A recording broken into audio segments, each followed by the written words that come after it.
3. Diba? Happy family. Hello mga kalingap. Hello mga kalangga. Please subscribe Jen's Journey.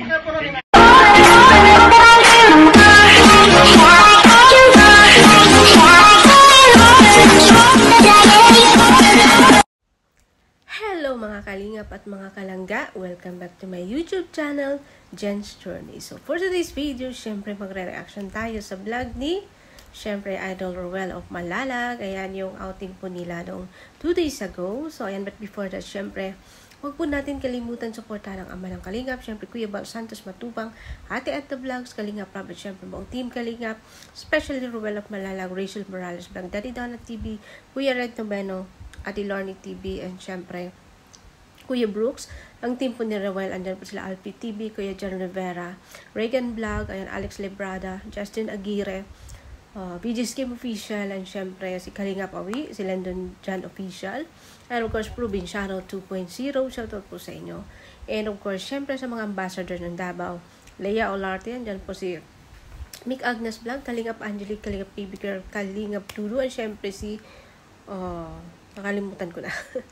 So, and of course, Kalingap J. Morello Vlogs, Kalingap Jose, Kalingap Lydia, Billiones TV, Kalingap Taray Papsi, Kalingap Gilbert, ayan, Kalingap Rose, Kalingap Vilma, marami pang iba, Lori D. Magalpok, Kuya Kenz, and syempre, Bobby, Brother Paz, no? And syempre, si Rich Falcon. So, for today's video, guys, dito magre-reaction tayo sa vlog po ni Ruel, no? Yung premiere po niya 2 days ago. This was about yung outing po nila sa Ilong, no? Kasama po si Rangga Rachel. Kasi para nabash na naman po ang ating langga po dito nang dahil po sa suot po niya. So, ang tanong ko lang po, anong mali? No? Anong mali po sa pagiging maganda? Tanungin ko nga kayo, yung mga nambash kay langga. Anong mali sa magiging maganda, no? Bakit ba kasi hindi kayo bakit ba kasi kahit anong gawin nilang hinahanapan niyo siya ng butas, eh, no? Hindi kayo makakapigil, hindi kayo maawa, no? Ako talagang ma-hurt ako, no? Pag yung idol natin malungkot, syempre nasasaktan yan kahit tawa-tawa lang yan, no? So, in the first place, ganito. Nakilala natin siya before. It's just only 16 years old. 16, 17. Kasi ngayon mag-18 na siya. 16 years. Yes. Nakilala natin siya. In that time, si Rachel is nagsisimula pa lang. No? Nagmumukadkad pa lang yung ganda niya. Nakita natin yung itsura na ngayon, kabaliktaran na po noon. Malaki pong pinagbago, no? So, yung iba, masasabi nyo, Rachel is already changed, no? Pag-isipan nyo muna. Nung nakilala siya, nung nakita natin siya una, hindi pa niya alam mag-ano sa katawan niya. It's just a simple girl, no? Sobrang simpleng babae. Makikita mo siya na walang kaayos-ayos, pero andyan yung ganda. Kahit hindi mag-ayos, hindi magsuklay, kahit yung suot niya hindi fit, yung suot niya mga malalaking damit, still, andyan yung kagandahan niya. And then, now, she's already coming 18. So guys, lahat po tayo, lalo na po tayo ina, or kadalasan po kasi ng babash is matanda na. So siguro naman po, kayo po, dumaan din po kayo sa ganyang edad. No, gumaan kayo sa 16, na mag-18 kayo, na magbabago po yung sarili ninyo. Hindi man po yung kalooban yung magbabago, pero yung pang-anyo. Kung noon ako, hindi mo hilig mag-lipstick. No, hindi ko kaya mag-lipstick, hindi ko hilig kahit ako ganyan ako noon, eh. Pero pag ano mo ng 18, magbabago lahat yan yung mga mindset mo. Kasi diyan na yun magsisimula yung yung edad mo, kumbaga diyan ka naman, no. Kasi legal age ka na. Magbabago po yan. So, marahil ngayon, ang daming nagsasabi, Rachel is already changed. No, it's not. Kung iisipin nyo, kung palawakin nyo yung pangunawa po ninyo, si Rachel, nagbago lang po yung katawan, yung pananamit, Pero yung kalooban niya po, yung sa puso po niya, hindi po yun nagbabago. Ganun din po siya kung paano po natin siya nakilala. Siyempre ngayon, talagang magkaiba about sa estado ng buhay. Hindi naman as in talagang unlike before, hindi na po ganun. Kasi ngayon, siyempre may YouTube channel na, may sponsor na nagbibigay na walang sawang nagbibigay at nagmamahal po sa kanila. Bibigay ng damit. Ang dami po. Alangan naman itambak yung nilangga at hindi suotin. Nagbibigay ng mga jewelry, lahat, mga sapatos. Andyan lahat. Napakaswerte. Alangan naman itambak ngayon, hindi suotin. Alam nyo guys, being a viewers, masaya po tayo na napapansin po nila yung binibigay natin kahit maliit na bagay. Ako nung sinuot nilangga yung binigay kong crop top at saka kinabukasan na nakita ko din yung binigay ko kay Ruel na polo shirt. Grabe ang saya guys. Kasi sa dami nilang damit, mas pinili nilang suotin yung galing sa'yo. Nakakastuwa po. Nakakatuwa. Sana man po yung mga nang babash, nagsasalita po na hindi maganda. Subukan nyo pong magbigay. Ayan, I dare you. Yung mga nagsasalita po kay Langga. Ayan, magbigay kayo. Try nyo magbigay ng regalo kay Langga. Tapos suotin niya. Tapos, kung hindi bagay sa kanya, dyan nyo i-bash yung bata. Dyan nyo siya i-bash, banatan nyo. Kung yung binigay ninyong damit, kung hindi babagay sa kanya, sige, i-bash nyo si Rachel. Hindi, guys, hindi po niya kasalanan na maganda siyang bata. Diyos po ang may bigay nun kung ano po siya. Andyan na po sa kanya, maganda, mabait, yung maganda yung katawan, wala ka nang hahanapin pa. Tapos ibabash nyo, kahit wala kayong nakikita na mali, kahit iba yung nakikita ng mata nyo, kabaliktaran yung sinasabi ng bibig ninyo. Maawa naman po kayo, no? Si Rachel, ganyan lang siya, tawa-tawa, nakasmile po sa harap ng camera. Pero deep inside, nasasaktan po yan. Nasasaktan po yan. Kasi kahit nga tayo, na viewers lang, nanonood, habang nalulungkot siya, ako, tignan nyo ako kung paano ako mag-reaction, basta kay Rachel na. Kasi in personal na kasama ko po sila, napagmasdan ko po siya sa personal.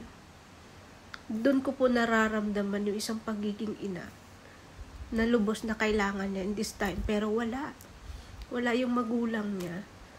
Tapos ginaganyan nyo pa. Nakakaawa po. Hindi naman po niya deserve mabash eh.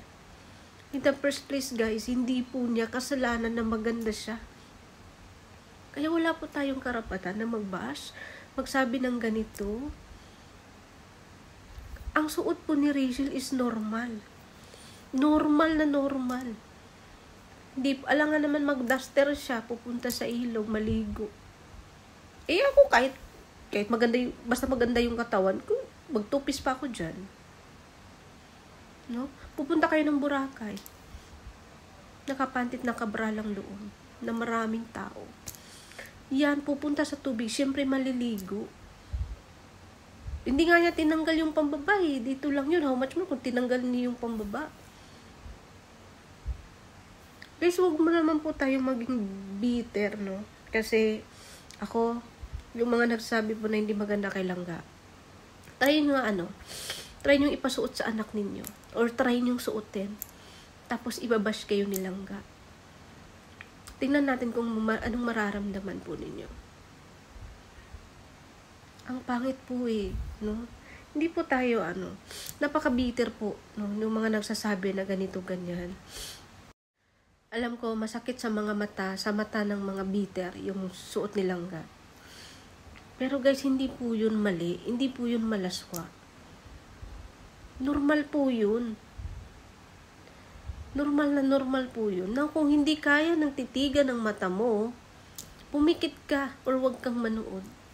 Ganun lang po kasimple yun. Kaysa mangbash ka, magsabi ka ng masasakit na salita, na wala ka namang ambag sa buhay nila, nangbash ka lang eh. No?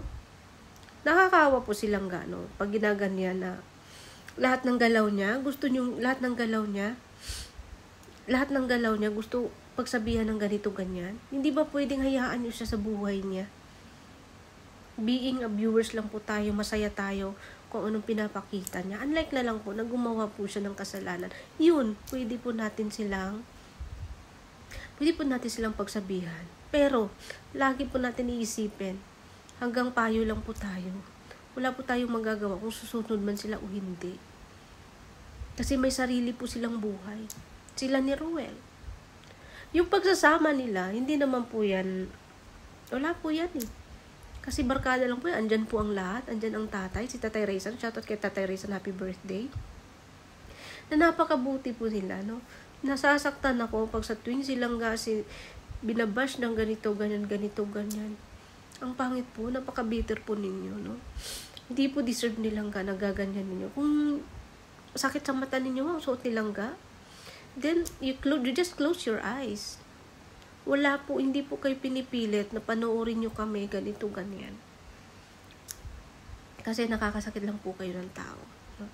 Imbis yung bata magiging masaya kasi napaka-stress niyan, nag-aaral, basta yung utak niya wala nang pahinga eh. Tapos, yun na lang yung pahinga niya. Yung magkasama sila ni Ruel, magbanding minsan.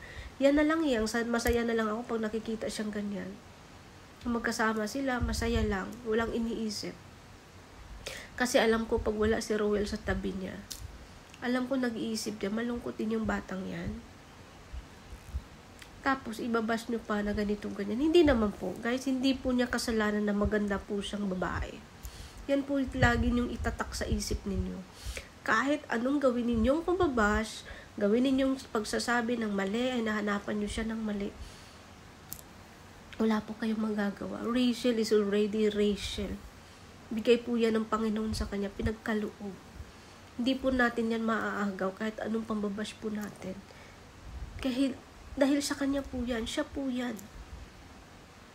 Sana naman po wag po tayong sobrang bitter. Sana wag po tayong sobrang bitter sa kapwa natin. No? Try po natin, no? Yung mga nagsasabi po ng hindi maganda kay Langga Rachel. Try nyo guys, kumbaga i-recall nyo. Pag-isipan nyo mabuti. Kung tama ba yung sinasabi mo. Or kumbaga gawin yung example ang sarili ninyo. Gawin yung example ang pamilya ninyo. Kung may mga anak kayo, dalaga at binata. Gawin yung example. Tapos ganyan ninyo, i-bash nyo. Guys, tayong mga magulang, tayo po yung unang nasasaktan pag inaapi yung mga anak natin. Ako nga sabi ko, apihin nyo ako, saktan nyo ako, wag lang yung anak ko. Ganun din po sila Langga. Si Tatay Raysan, tahimik lang po yan, tawa-tawa lang po yan guys. Pero deep inside, nasasaktan din po yan. Ako, andun ako, na-witness ko kung ano pong ugali ni Tatay Raysan. Matampuhin po yan. Pero syempre, ayun, sabi nga niya, normal na daw yan sa social media, nasanay na sila. Pero kahit although gano'n naman, sanay na si Langga. I know deep inside, kung mag-isa siya, nakakalungkot, malungkot din po yan. Kasi tao po yan, hindi po yan robot. May puso po yan, nakakaramdam, nasasaktan. No, sana lang po ayan, yung mga na nagsasabi na ganito, ganyan. Tigilan na po natin. Kasi si Langga, kahit anong gawin nyo, si Langga is legal age na, magagawa. Tapos, kahit anong suotin niya, sexy po siyang tingnan. No? Maganda po sa kanya. Lahat bagay po sa kanya. Kaya wala po tayong magagawa. Kahit ano pong pambabash na gawin po natin. So, syempre kay Ruel, ganun din po. Wala po yung mali siya kay Ruel. Nasasanay na po yan si Ruel na magkasama sila palagi. Ganito, ganyan na yung nakikita ni Ruel. Siyempre, bagay naman po ka Rachel. Wala naman po masama doon. Ang masama, yung sa mga bitter lang talaga na ibabash kahit wala naman pong mali. No? So, sana po, ayan, sa mga message ko po sa mga nagsasabi na ganito, ganyan ka Langga. Tigilan na po natin, no? Hayaan po natin si Rachel na magagawa po yung gusto niya. Kasi wala na pong time na balikan pa po natin yung panahon na dumaan na. Huwag po natin sayang. Si Rachel, sinusulit niya yung mga pagkakataon kasi alam niya hindi na niya yan mababalikan pa. No, hayaan na po natin. Let them happy. Maging masaya po tayo kung ano mang pinapakita po nila. Ganun lang po. palawakin po natin yung isipan natin at unawain po natin, no? Unawain po natin. Ilagay na lang natin example yung sarili natin, no? Siyempre si Rowel din na ibabash nyo na ganito ganyan. Wag naman po, no? So ayan, yun lang po yung reaction ko doon kasi sobrang nakaka-disappoint pag masdan silang na nagaganyan, kahit wala naman pong ginawang masama, nagbanding lang po para maging masaya kahit papano, no? Napapatanggal ng stress, no? Banding-banding sila. Tapos pag ganyan, nakakalungkot po, no? So sana lang po, ayan, yung mga bitter, magbago na po tayo, no? Hayaan po, gawin po natin sa sarili natin na maging masaya po para sa iba. No, kasi no matter what, kahit anong gawin natin, kung ano mang meron sila na wala tayo, maging ano po tayo, matuto po tayong tumanggap. No? Kasi ang tawag dyan iba eh. So, ayan, maraming salamat kay Rowel na andyan po lagi kay Langga Rachel. Ayan, payuhan mo lang po palagi na ganito, ganyan, kasi normal naman po yung mga ganyan. Although, alam ko sanay na, pero iba pa rin yung andyan po yung effort mo na magpayo po sa kanya. So, syempre kasi hindi pa po nakapanood ng full video, dalawin mo po ang channel ni Rowel of Malalag. And syempre, like, comment, and share. Of course, click the notification bell para lagi po yung updated sa kanyang mga upload. And syempre, kay Kuya Bal Santos Matubang. Of course, sa buong team Kalinga po. And syempre, once again, shoutout kay Tatay Raysan. Happy birthday. And mabuhay ka po hanggang sa gusto mo. And syempre, be happy always. And of course, syempre, shoutout sa Kalinga Watchers, kasamahan ko. And of course, sa Ka-Journey Team Sugod, admins and members, maraming salamat. Syempre sa Rochelle Reactors and Defenders. Ayan, shout out RC Supremo. Ayan, LC Supremo, Wow Life, Miss Life Trending, Pia, Boboy TV, Marge Marazigan, Liza Nabal. Sino pa ba? Tio Lib... Ay, hindi. So, ayan, shout out po sa inyo. And syempre, shout out po sa Merd. Ayan, shout out po sa lahat. Sa Karepa, shout out po sa inyo. Sino pa ba? Ayan. So, shoutout po sa inyong lahat. And syempre, sa hindi pa po nakasubscribe sa akin, please follow my journey. Please subscribe Jen's Journey and click the notification bell para po lagi po kayong updated sa aking mga upload. So, until next time sa aking reaction video, hanggang dito na lang po. Bye-bye and God bless. So is it, ano bang susundin? Di nito, di alam ang gagawin. Kahayaan na lang ba na nang magdikta ka?